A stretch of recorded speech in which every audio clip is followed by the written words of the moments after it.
يا جماعة زكي افندي اتأخر قوي. جايز جاله ضيوف ولا حاجة عطلته. مش ممكن، ده عمره ما اتأخر عن قعدتنا دي يوم الجمعة مهما حصل. فعلا عمر ما حد فينا اتأخر عنها، خصوصا زكي افندي. ده هو دايما كان أول الجايين. إن ما جاش كمان نص ساعة نروح نزوره. أنا قلبي واكلني عليه. ما يلا نطمن عليه الأول. طب أشرب القهوة بتاعتي لما نرجع.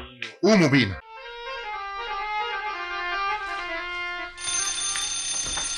ايوه طيب. زكي افندي موجود؟ ايوه بابا. ايوه يا سوسو.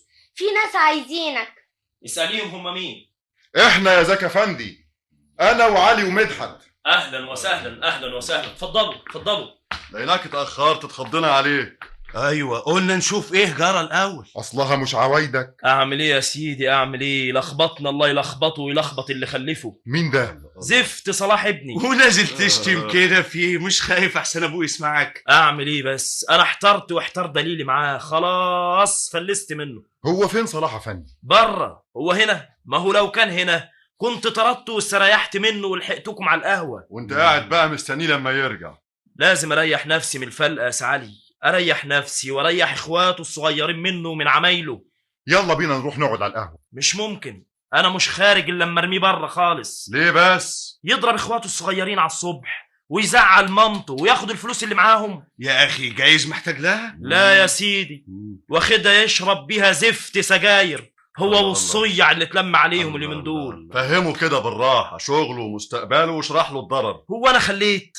انا جربت كل الوسائل التربوية معاه، كل الحيل، اقنعته ان مستوى دخلنا ما يسمحلوش بالاستهتار والرسوب في المدرسة سنة بعد سنة، وان اللي ندفعه له اعادة قيد ومدارس خاصة. احنا محتاجين له كل قرش فيه. انا عندي 7 غيره.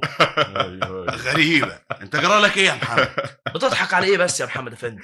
بتضحك على ايه واحنا في الغلب ده؟ بضحك على كلامك. ليه بقى؟ اصله فكرني بحكاية حصلت لي انا. حكاية ايه؟ حكاية تلميذ باظ اللي هو كان انا. انت؟ ايوه انا. بس ابويا بقى لا كان يفهم في الوسائل التربوية ولا تعريفات مستوى الدخل. كان على قد حاله، فلاح واخد المسائل كده بالتجربة. عمل معاك ايه؟ احكي لي الله لا يسيئك. اجيب لك الحكاية من الاول. اول ما جيت مصر عشان ادخل الجامعة وسكنت في حارة، كنت واخد اوضة في شقة ومعرفش حد ابدا.